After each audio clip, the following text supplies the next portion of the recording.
إن الحمد لله نحمده ونستعينه ونستغفره ونؤمن به ونتوكل عليه ونعوذ بالله من شرور أنفسنا ومن سيئات أعمالنا من يهده الله فلا مضل له ومن يضلله فلا هادي له وأشهد أن لا إله إلا الله وحده لا شريك له وأشهد أن نبينا محمدا عبده ورسوله أما بعد فإن خير الحديث كتاب الله وخير الهدي هدي محمد صلى الله عليه وسلم وشر الأمور محدثاتها وكل محدثة بدعة وكل بدعة ضلالة وكل ضلالة في النار.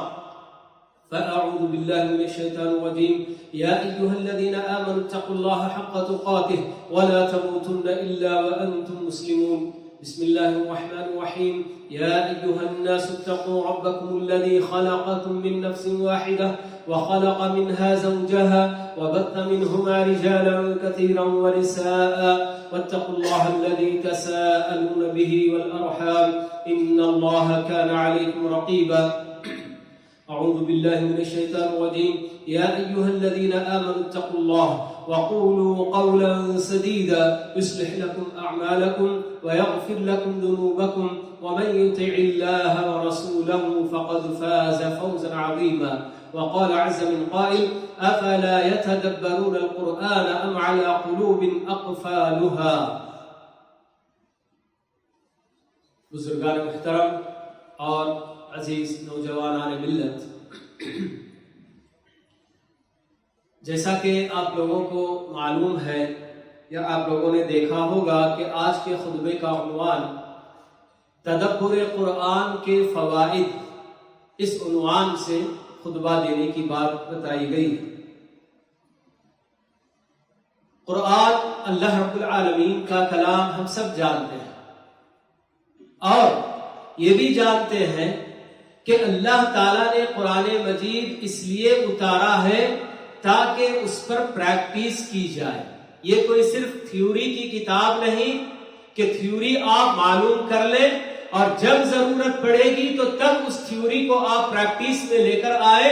ایسی کتاب نہیں، بلکہ ہم مسلمان ہونے کی حیثیت سے اس بات پر ایمان رکھتے ہیں کہ ہماری صبح شام کی زندگی میں، دن رات میں، قدم قدم پر ہمیں اللہ تعالیٰ نے یہی حکم دیا ہوا ہے کہ جو کتاب اس نے اتاری ہے اس کتاب کو اپنی زندگی میں تطبیق دو، یعنی کہ پریکٹس کرو، اس پر اسی کے مطابق چلنے کی کوشش کرو. اسی لیے اللہ رب العالمین نے قرآن مجید اتارا. اور اللہ تعالیٰ نے یہ بھی ہمیں بتا دیا کہ شہر رمضان الذی انزل فیہ القرآن ھدی للناس، کہ رمضان کا وہ بابرکت مہینہ ہے جس میں قرآن نازل کیا گیا. اور اس قرآن میں ہے کیا؟ اللہ تعالیٰ نے بتایا کہ سارے لوگوں کے لیے رہنمائی ہے، گائیڈ لائنز ہیں اس کے اندر انسٹرکشنز ہیں. اب آدمی انسٹرکشنز کو فالو کرنا چاہیے. انسٹرکشن اسی لیے دیے جاتے ہیں تاکہ اس کو فالو کرے آدمی. اور اگر آدمی کو انسٹرکشنز کیا ہیں یہ معلوم نہ ہو، وہ اگر نہ سمجھتا ہو، تو پھر ایسی صورت میں وہ کیسے فالو کر سکتا ہے، کیسے اس کے پیچھے وہ چل سکتا ہے. اسی لیے بنیادی طور پر اللہ رب العالمین نے ایک عام بات یہی بتائی کہ کتاب انزلناہ الیک مبارک لیدبروا آیاتہ، کہ وہ کتاب جو ہم نے آپ کی طرف اتاری ہے اے محمد صلی اللہ علیہ وسلم، بڑی بابرکت کتاب ہے. اور اس کے اتارے جانے کا مقصد تاکہ سارے لوگ اس کی تمام آیتوں میں تدبر کریں. تدبر کا مطلب سمجھنے کی کوشش کرنا، غور و فکر کرنا. تبھی اس کتاب کے اتارے جانے کا مقصد حاصل ہوگا. یہ سب ہم اچھی طرح سے جانتے ہیں. دنیا کی کتنی چیزیں ہیں جی، ہمارے اپنے پاس میتھمیٹکس کے فارمولاز ہیں، سائنس کے فارمولے ہیں. کوئی اگر ان فارمولوں کو نہ سمجھے تو پھر وہ کیسے اس کے مطابق عمل کر سکتا ہے؟ جب تک وہ نہیں سمجھتا کوئی کام نہیں کر سکتا ہے. ہمارے اپنے پاس کوئی بھی باس کی طرف سے لیٹر آ گیا، کوئی ایک بالکل ایک کامن کوئی بات آئی تو اس کو نوٹس بورڈ میں لگایا جاتا ہے. اب وہاں اگر آدمی نوٹس بورڈ میں ہے، لٹکا ہوا ہے، بس ایسے ہی دیکھ لیا اور اسے سمجھا نہیں تو وہ کیا کر سکتا ہے؟ اگر وہ خلاف ورزی کرے گا تو پھر اس کے خلاف کارروائی کی جائے گی کہ بھئی آپ کیوں نہیں کرے اس پر عمل کیے، اور وہ یہ کہے کہ میں تو اس کو سمجھا ہی نہیں. اگر نہیں سمجھا تو پھر کیسے اس کا کام چل سکتا ہے؟ تو ایک ایک چیز آدمی، یعنی کہ جب آدمی ایک دوسرے سے بولتے کرتے ہیں تو اس کا بھی مقصد یہی ہوتا ہے کہ میں کیا بولتا ہوں آپ سمجھیں، آپ کیا بولتے ہیں وہ میں سمجھوں، اور سمجھنے کے بعد ہی ایک دوسرے سے ہم کیا چاہتے ہیں اس کے مطابق کام ہم کرتے ہیں. تو سمجھنا یہ سب سے اہم ضرورت ہے. تو دنیا کے ہر کام کے لیے بھی جب ہمیں سمجھنے کی ضرورت ہے تو پھر اللہ رب العالمین جس نے ہماری اپنی ہدایات کے لیے، ہماری اپنے رہنمائی کے لیے اپنا کلام ہمیں دے دیا، تو پھر اسے سمجھنے کی کیا ہمیں ضرورت نہیں ہے؟ قدم قدم پر اسی کے مطابق ہمیں زندگی گزارنے کا ہم سے مطالبہ ہے. تو پھر جب تک ہم نہیں سمجھیں گے تو کیسے کام چل سکتا ہے؟ تو تدبر کا مطلب قرآن کریم کی آیتوں کے معانی، مطلب ان سب کو سمجھنے کا یہی ایک ذریعہ ہے کہ آدمی اس میں غور کرے، تدبر کرے کہ ہمارا پروردگار جو ہمارا خالق ہے، ہمارا رازق ہے، ہماری ہر طرح کیا ہے خواہش پوری کرتا ہے، جائز، اور ہمیں نعمتوں سے مالا مال کیا ہوا ہے، اس رب العالمین کی طرف سے ہمیں زندگی گزارنے کا کیا طریقہ بتایا گیا، ہم کو کیا انسٹرکشنز دیے گئے ہیں. تو یہ سب سے اہم چیز ہے. تو جب تک ہم غور نہیں کریں گے، تدبر نہیں کریں گے تو اللہ رب العالمین کے کلام کو سمجھ نہیں پائیں گے، اور اگر ہم نہیں سمجھیں گے تو پھر جو اصل مقصد اس کتاب کے اتارے جانے کا ہے وہ پورا ہوگا ہی نہیں.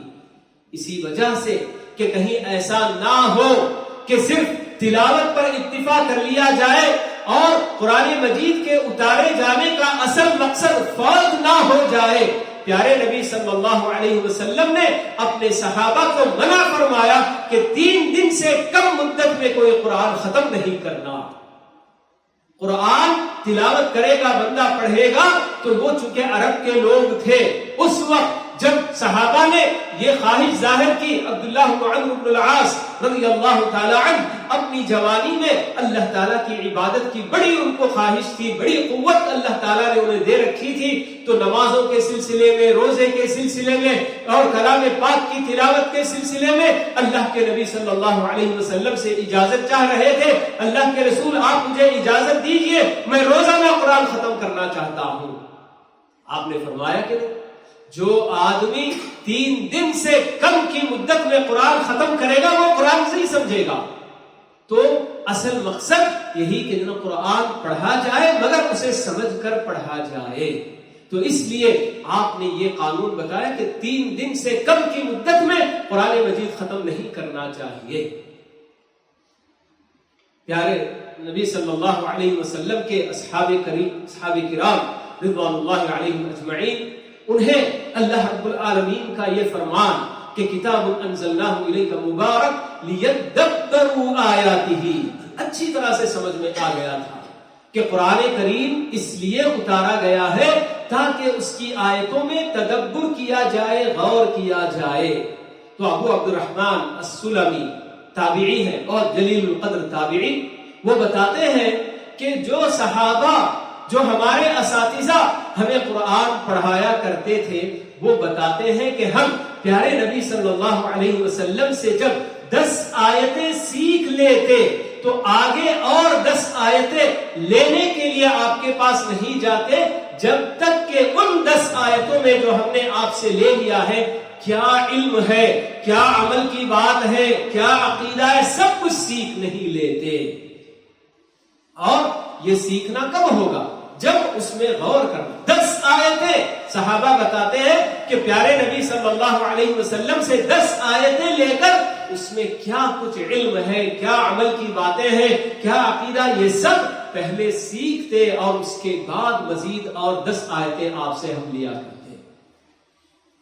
تو ہمارے اپنے اسلاف کرام اس مقصد کو خوب اچھی طرح سے سمجھتے تھے کہ قرآن مجید یہ صرف تلاوت کی کتاب نہیں بلکہ تلاوت سے کہیں زیادہ اہم اس کتاب کو سمجھنے کی ضرورت ہے. تو اسی لیے اللہ رب العالمین ہم امت مسلمہ کو، ہم ایمان والوں کو خبردار کرتے ہیں کہ کہیں ایسے نہ ہم بن جائیں جیسی گزری ہوئی قومیں جن کو بھی اللہ تعالیٰ نے کتاب کی نعمت سے نوازا تھا. ان کے اپنے دور میں تورات کی شکل میں اللہ کی کتاب اتری ہے، انجیل کی شکل میں، زبور کی شکل میں، اور پتہ نہیں کتنی کتابیں اللہ تعالیٰ نے اپنے کس کس نبی کو دے رکھی ہیں. تو اللہ تعالیٰ ہمیں خبردار کرتے ہیں، أَلَمْ يَأْنِ لِلَّذِينَ آمَنُوا أَن تَخْشَعَ قُلُوبُهُمْ لِذِكْرِ اللَّهِ وَمَا نَزَلَ مِنَ الْحَقِّ. کیا ابھی ایمان والوں کے لیے وہ وقت نہیں آیا کہ ان کے دل اللہ تعالیٰ کی طرف سے اتاری گئی نصیحت کے لیے بالکل جو کہ پامال ہو جائے، یعنی اس کے لیے نرم ہو جائیں، ان کے دلوں میں ڈر پیدا ہو، اور جو حق اللہ رب العالمین نے اتار دیا ہے، جو نصیحت کی باتیں، کیا اس پر غور کر کے اپنے دلوں میں خوف اور خشیت پیدا کرنے کا وہ وقت نہیں آیا ابھی؟ وَلَا يَكُونُوا كَالَّذِينَ أُوتُوا الْكِتَابَ فَطَالَ عَلَيْهِمُ الْأَمَدُ فَقَسَتْ قُلُوبُهُمْ وَكَثِيرٌ مِّنْهُمْ فَاسِقُونَ. ایمان والے ایسے نہ بن جائیں کہ جن کو ہم نے اس سے پہلے کتاب دے رکھی تھی، ذرا کتاب اتارے جانے پر لمبی مدت گزر گئی تو پھر ان کے دل پتھر کے ہو گئے. قسوت قلبی یہ ایک بہت بڑی بیماری ہے کہ دل جب اس طرح سے سخت ہو جائے، قسوت کہتے ہیں سخت ہو جانے کو، کہ بس جب دل سخت ہو جائے، پتھر کے ہو جائے، تو پھر کوئی نصیحت، کوئی چیز، کوئی واعظ، کوئی چیز اس پر ذرا اثر نہیں کر پاتی. تو اللہ تعالیٰ ہمیں خبردار کر رہے ہیں، وَلَا يَكُونُوا كَالَّذِينَ أُوتُوا الْكِتَابَ مِنْ قَبْلُ فَطَالَ عَلَيْهِمُ الْأَمَدُ فَقَسَتْ قُلُوبُهُمْ. یہ اے ایمان والو، تم ایسے نہیں بن جانا کہ جیسے اس سے پہلے والوں کو بھی ہم نے کتاب دے رکھی تھی تو ان لوگوں کے ساتھ ذرا مدت لمبی ہو گئی، کتاب اتارنے کے بعد ان کے اپنے نبی ان کے درمیان تھے، اور پھر اس کے بعد نبی کا انتقال ہو گیا، زمانہ ایسے ہی گزرتا چلا گیا، تو پھر اس کے بعد ان کے دل بالکل پتھر کے ہو گئے، اور پھر وہ لوگ کچھ نہیں سمجھنے لگے. وَكَثِيرٌ مِّنْهُمْ فَاسِقُونَ، اور ان میں سے بہت سارے فاسق و فاجر ہو گئے. تو یہ اصل مقصد اللہ رب العالمین ہمیں قرآن مجید کے اتارنے کا یہی بتا رہے ہیں، کیونکہ یہ کتاب اس لیے اتاری گئی ہے تاکہ اس کی پیروی کی جائے، اس کو اپنی زندگی میں شامل کر کے اس کی جو ہدایات اور اس کے انسٹرکشنز کے مطابق اپنی زندگی گزارنے کی کوشش کی جائے.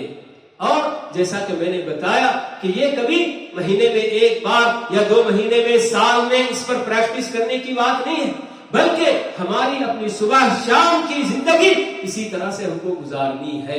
اللہ تعالیٰ نے ہم کو 5 وقت کی نماز کا حکم دے دیا قرآن مجید میں جی، اور اللہ نے ہم کو یہ بھی حکم دیا ہے کہ یا ایھا الذین آمنوا جی کونوا مع الصادقین، کہ اے ایمان والو سچ بولنے والوں کے ساتھ ہوا کرو. اتقوا اللہ وکونوا مع الصادقین، کہ اے ایمان والو اللہ تعالیٰ سے ڈرو اور برابر سچ بولنے والوں کے ساتھ رہو. کیا یہ کبھی کبھی کرنے والا کام ہے جی؟ ان اللہ یأمرکم ان تؤدوا الامانات الی اہلھا، اللہ تعالیٰ بتاتے ہیں کہ اللہ تعالیٰ تمہیں یہ حکم دے رہے ہیں کہ امانت جن کی ہے ان تک پہنچا دو. یہ سب بالکل ہر وقت ہمارے اپنے پاس جی مختلف قسم کی باتیں آتی رہتی ہیں، اور ان سب میں اللہ رب العالمین کی طرف سے ہدایات ہم کو دی گئی ہیں. اسی لیے اللہ تعالیٰ بتاتے ہیں جی فَمَنِ اتَّبَعَ هُدَايَ فَلَا يَضِلُّ وَلَا يَشْقَى، کہ جو بندہ میری اپنی ہدایات، میرے اپنے انسٹرکشنز کو فالو کرے گا، اس کی پیروی کرے گا، اتباع کرے گا، وہ اس دنیا میں بھی گمراہ نہیں ہوگا اور آخرت میں بھی وہ بدبختی کا شکار نہیں ہوگا. یہ اللہ تعالیٰ کی طرف سے وعدہ ہے. بس ایک کنڈیشن یہی کہ ہم اللہ کی اس کتاب کی پیروی کریں. پیروی کرنے کے لیے سب سے اہم، سب سے بنیادی چیز اسے سمجھنے کی ضرورت ہے. آخر تدبر کرنے کا حکم اللہ تعالیٰ ہمیں کیوں دینا چاہتے ہیں؟ کیوں اللہ تعالیٰ یہ بتاتے ہیں؟ ایک تو بات یہ واضح ہے کہ اس کی اپنی ہدایات کے مطابق ہمیں زندگی گزارنا ہے، اور یہ تدبر جب ہم کرتے ہیں اللہ کے کلام میں، تو اللہ کے کلام میں یہ تدبر کرنا ہمارے اپنے ایمان میں اضافے کا باعث بنتا ہے۔ بندہ جتنا زیادہ اللہ رب العالمین کے کلام میں غور کرتا ہے تو اللہ تعالیٰ کی پہچان اس کو زیادہ سے زیادہ حاصل ہوتی ہے کہ میرا پروردگار کیسا ہے، اس کی کیا صفات ہے، اس کی کیسی قدرت ہے، اس کی کیسی عظمت ہے۔ یہ ساری باتیں بندہ جب تدبر کرتا، غور کرتا ہے، کیونکہ اللہ رب العالمین نے اپنا تعارف قرآن مجید کی مختلف آیتوں میں، مختلف صورتوں میں، الگ الگ انداز میں اللہ تعالیٰ نے اپنا تعارف دیا ہے۔ وَلَقَدْ خَلَقْنَا الْإِنسَانَ وَنَعْلَمُ مَا تُوَسْوِسُ بِهِ نَفْسُهُ۔ اللہ تعالیٰ نے ایک جگہ یہ بات بتائی سورہ قاف میں کہ یقیناً ہم نے ہی انسان کو پیدا کیا، اور ہماری یہ صفت ہے کہ ہم اس کے دل کے وسوسوں سے بھی باخبر ہوتے ہیں۔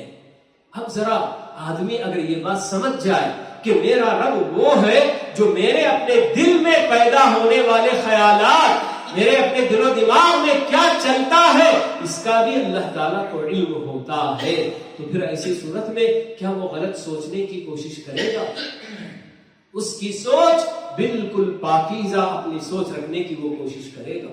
یہ سب اسی لیے اللہ تعالیٰ ہمیں حکم دیتے ہیں کہ اللہ رب العالمین کی اس کی جو صفات اور اس کی ذات، ان سب کے بارے میں کثرت سے اللہ تعالیٰ نے قرآن مجید کی پوری آیتوں میں پھیلا کر اپنا انٹروڈکشن دیا ہوا ہے۔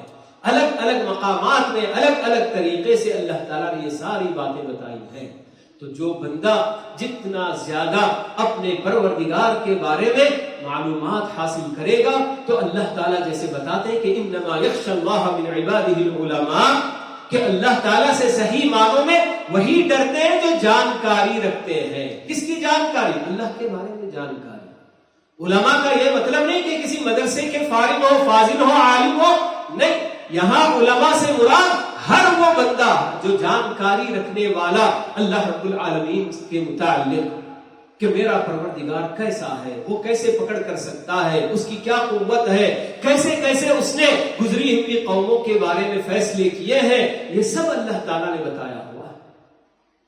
قرآن مجید میں آدمی غور کرتا ہے تو اس کا ایک فائدہ یہ بھی کہ اللہ تعالیٰ نے بہت ساری اقوام کے بارے میں قرآن میں بتایا ہے، وہ سب بھی ہماری طرح انسان ہی تھے، اور اللہ تعالیٰ نے یہ بھی بتا دیا کہ فلاں فلاں قوم کے ساتھ کس کس طرح کا عذاب آیا، اور ان پر عذاب آنے کی وجہ کیا ہے، کیا سبب کہ انہوں نے اپنی زندگی میں کون سے اعمال کیے کہ جس کی وجہ سے وہ اللہ تعالیٰ کے عذاب کے شکار ہوئے۔ اور یہ سب صرف اس لیے اللہ تعالیٰ بتا رہے ہیں تاکہ ہم انسان بھی ان کی طرح سے کہیں کام نہ کرے، اور پھر اسی عذاب کے ہم بھی کہیں مستحق نہ ہو جائے جو ان پر اللہ تعالیٰ نے اتارا تھا۔ کیونکہ اللہ رب العالمین کی اپنی سنت، اللہ تعالیٰ بتاتے ہیں وَلَن تَجِدَ لِسُنَّتِ اللَّهِ تَبْدِيلًا، اللہ تعالیٰ کا جو فیصلہ جس کے ساتھ ہوا، اگر اسی طرح کا کام کوئی اور دہرائے گا، کوئی اور جماعت، کوئی اور قوم، تو اللہ تعالیٰ کا فیصلہ اس سے مختلف نہیں ہوگا۔ تو اس لیے اللہ تعالیٰ ہمیں تدبر کرنے کی دعوت دیتے ہیں کہ اے ایمان والو، تم بھی غور کر لو کہ تم سے پہلے کتنی بڑی بڑی طاقتور قومیں گزر چکی ہیں، اور ان کی طاقتوں کا اللہ رب العالمین کے عذاب کے سامنے کوئی معنی نہیں تھا۔ وہ لوگ تو اپنی جگہ پر صدا بلند کرنے والے تھے، من اشد منا قوہ، باقاعدہ قرآن نقل کرتا ہے قوم ہود کے بارے میں کہ یہ لوگوں پر بہت سخت قسم کے ظلم وغیرہ کیا کرتے تھے، اور یہ نعرہ بلند کرتے تھے کہ ہم سے بڑھ کر کون طاقتور ہے۔ تو اللہ تعالیٰ نے فوراً جواب دیا الم یعلموا ان اللہ الذی خلقهم هو اشد منهم قوہ، کیا انہیں نہیں معلوم کہ جس اللہ نے انہیں پیدا کیا ہے وہ ان سے کہیں زیادہ طاقتور ہے۔ ہماری اپنی طاقت کا اللہ تعالیٰ کی طاقت کا کوئی مقابلہ ہی نہیں، لیکن پھر بھی اللہ تعالیٰ نے یہ بات بتا دی کہ وہ اس خوش فہمی میں نہ رہے کہ ان سے بڑھ کر کوئی اور طاقتور نہیں ہے، بلکہ ان کو پیدا کرنے والا خالق ان سے بہت زیادہ طاقت والا ہے۔ اسی لیے اللہ تعالیٰ نے جب وہ لوگ اپنی سرکشی سے باز نہیں آئے، اپنے شرک سے باز نہیں آئے، اپنی حرکتوں سے باز نہیں آئے، تو اللہ تعالیٰ کے عذاب کے وہ مستحق ہوئے. کوئی ایک بھی نہیں بچا، الا ہے کہ بس اللہ تعالیٰ نے پہلے سے حکم دے دیا جی حضرت ہود علیہ السلام کو کہ آپ کے ساتھ جتنے ایمان لے آئے ہیں ان کو لے کر آپ باہر نکل جائیے، باقی ان لوگوں پر تو عذاب آنے والا ہے. تو تدبر کا ایک فائدہ ہمیں یہ حاصل ہوتا ہے کہ ہم اللہ رب العالمین نے جن اقوام کے بارے میں جو فیصلے کیے کیوں کیا ہے یہ ہمیں معلوم ہوتا ہے، اور اللہ تعالیٰ یہی چاہتے ہیں کہ یہ اسی لیے بیان کیا ہے تاکہ ہم ان اسباب کو اپنانے سے وہ ریزن کہیں ہم بھی نہ اپنائیں اور پھر کہیں ہم پر بھی وہ عذاب نہ آ جائے. اسی لیے بنو النذیر ایک قبیلہ جو یہودیوں کا مدینے کے جو باہر آباد تھا، تو تھوڑا سا فاصلے پر ان کو جب مدینے سے باہر نکالا جا رہا تھا تو وہ لوگ اپنے ہی ہاتھوں سے اپنے گھر اور اپنا سب کچھ برباد کر کے توڑتے پھوڑتے نکل رہے تھے.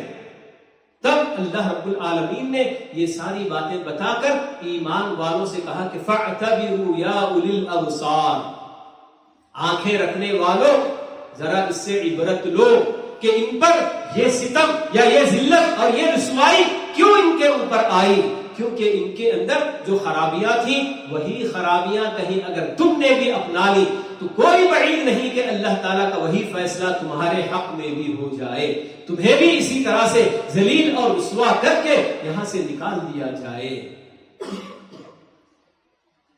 یہ قرآن مجید جی اس میں بندہ جتنی زیادہ غور و فکر کرے گا، جتنا تدبر کرے گا تو اللہ رب العالمین کی معرفت اس کو حاصل ہوگی. اور پھر اللہ تعالیٰ نے قرآن مجید کی آیتوں میں جنت جہنم کا بھی ذکر کیا ہے، جنت میں کیا کیا انعامات بندوں کو ملیں گے ان کا بھی ذکر کیا ہے. تو ایسی صورت میں بندے یہ بھی اللہ نے بتا دیا کہ ہاں جنت کو پانے کا کیا راستہ ہے، کیا اس کا غلط طریقہ ہے. تو جب بندہ قرآن مجید کی آیتیں پڑھے گا سمجھے گا تو اس کے اندر اس جنت کو حاصل کرنے کا شوق پیدا ہوگا اور پھر وہ عمل کی طرف آگے بڑھے گا. اور جہاں اللہ تعالیٰ نے جہنم کا ذکر کیا اور جہنم میں کس کس طرح کے عذابات ہوں گے، کیسی کیسی سزائیں دی جائیں گی، ان کا بھی اللہ تعالیٰ نے جب ذکر کیا ہے تو خود بخود بندے کے رونگٹے کھڑے ہو جائیں گے کہ اور اپنے آپ کو جہنم سے بچانے کی اور جہنم تک پہنچانے کے جو اسباب ہیں ان سب سے اپنے آپ کو حفاظت کر کے رکھنے کی وہ کوشش کرے گا. تو اس لیے اللہ رب العالمین چاہتے ہیں کہ ہم اس میں غور کریں، تدبر کریں. اذا ما انزلت سورۃ، جی اللہ تعالیٰ بتاتے ہیں کہ جب کبھی کوئی سورت نازل ہوتی ہے فَمِنْهُمْ مَنْ يَقُولُ أَيُّكُمْ زَادَتْهُ هَذِهِ إِيمَانًا فَأَمَّا الَّذِينَ آمَنُوا فَزَادَتْهُمْ إِيمَانًا وَهُمْ يَسْتَبْشِرُونَ. یہ منافقین جب اللہ تعالیٰ کی طرف سے کوئی سورت اتاری جاتی ہے تو کہتے ہیں کہ تم میں سے کس کے ایمان میں اضافہ ہوا، کس کا ایمان بڑھ گیا. اللہ رب العالمین کا کلام، نیا کلام آیا، نئے کلام کو پڑھ کر کس کے ایمان میں اضافہ ہوا. تو اللہ تعالیٰ خود جواب دیتے ہیں کہ ہاں جو ایمان والے ہیں، سچے پکے مومن ہیں، تو ان کے ایمان میں ضرور اضافہ ہوا، کیونکہ وہ لوگ نئی باتیں اللہ تعالیٰ کی طرف سے جو بھی بتائی گئی اللہ کی ذات سے متعلق، جنت سے متعلق ہر چیز پر ان کا ایمان، ان کا اعتقاد بڑا ہی پختہ ہوتا ہے اور اس کی وجہ سے ان کے اپنے ایمان میں اضافہ ہوتا ہے. تو ایمان میں اضافہ یہ ہم میں سے ہر ایک سے مقصود ہے، مطلوب ہے کہ ہم ایمان کو کم نہ کریں بلکہ آئے دن روزانہ اس میں اضافہ کرنے کی کوشش کریں. ہاں یہ اور بات کہ خود پیارے نبی صلی اللہ علیہ وسلم ہمیں بتاتے ہیں، جیسے صحابہ آپ کے پاس ایک مرتبہ شکایت کرتے ہیں، کہتے ہیں اللہ کے نبی آپ کی مجلس میں جب رہتے ہیں ہم تو اس وقت ہمارے ایمان کی جو کیفیت ہوتی ہے وہ ہم جب اپنے گھروں میں چلے جاتے ہیں، بیوی بچوں کے ساتھ ہو جاتے ہیں تو پھر وہ کیفیت نہیں رہتی ہے. تو اللہ کے نبی صلی اللہ علیہ وسلم بتاتے ہیں کہ ہاں اگر وہی حالت تمہاری ایک جیسی ہمیشہ ہو جاتی کہ جس طرح سے میری مجلس میں رہتے ہوئے جو ایمانی کیفیت تمہاری ہوتی ہے، اگر تم اسی طرح زندگی پر اسی کیفیت میں ایمان کی اگر رہو گے تو کوئی بعید نہیں کہ ملائکہ تم سے مصافحہ کرنے لگ جاتے. لیکن ایمان کبھی گھٹتا بھی ہے بڑھتا بھی ہے. گھٹنے کے بھی اسباب ہوتے ہیں کہ آدمی غفلت کا شکار ہوتا ہے, مختلف چیزوں کو ترجیح دینے لگتا ہے جن کو نہیں دینا چاہیے, تو پھر ایمان گھٹتا ہے.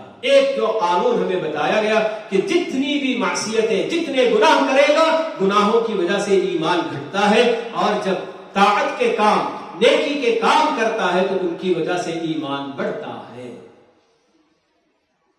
تو یہ سب باتیں ہمیں اسی لیے بتائی گئی ہیں.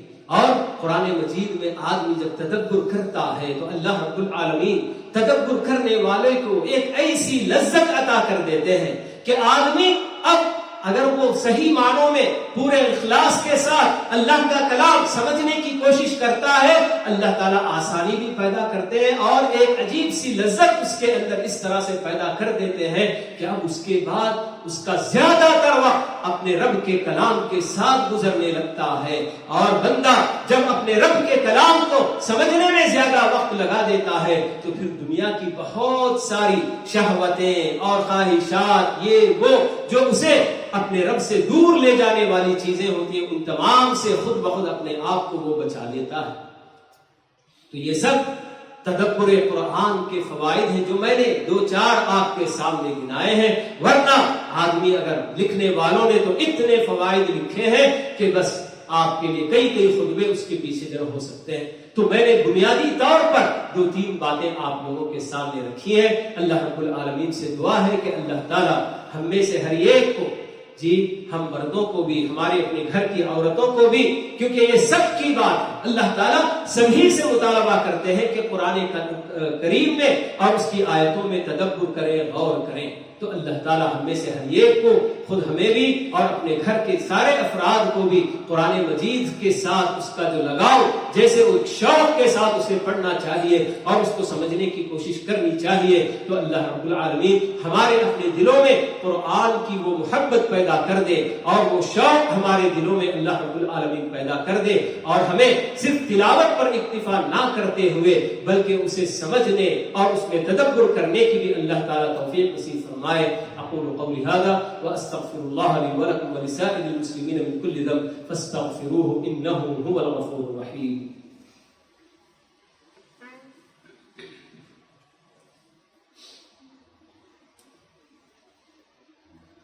الحمد لله كفى وسلام على عباده الذين اصطفى. اما بعد, اللهم صل على محمد وعلى ال محمد كما صليت على ابراهيم وعلى ال ابراهيم انك حميد مجيد. اللهم بارك على محمد وعلى ال محمد كما باركت على ابراهيم وعلى ال ابراهيم انك حميد مجيد.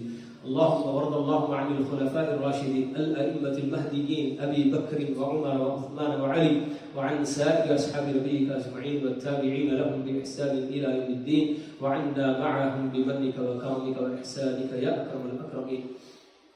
ربنا آتنا في الدنيا حسنة وفي الآخرة حسنة وقنا عذاب النار. ربنا ظلمنا أنفسنا وإن لم تغفر لنا وترحمنا لنكونن من الخاسرين. ربنا لا تزغ قلوبنا بعد إذ هديتنا وهب لنا من لدنك رحمة إنك أنت الوهاب. ربنا هب لنا من أزواجنا وذرياتنا قرة أعين واجعلنا للمتقين إماما. اللهم رد المسلمين إليك ردا جميلا, اللهم رد المسلمين إليك ردا جميلا. اللهم وفقنا ووفق سائر المسلمين للعمل بكتابك واتباع سنة نبيك محمد صلى الله عليه وسلم. اللهم إنا نسألك رضوانك والجنة وما قرب إليها من قول وعمل, ونعوذ بك اللهم من سخطك والنار وما قرب إليها من قول وعمل. اللهم أحسن عاقبتنا في الأمور كلها وأجرنا من خزي الدنيا وعذاب الآخرة. ربنا توفنا مسلمين وألحقنا بالصالحين. سبحان ربك رب العزة عما يصفون وسلام على المرسلين والحمد لله رب العالمين.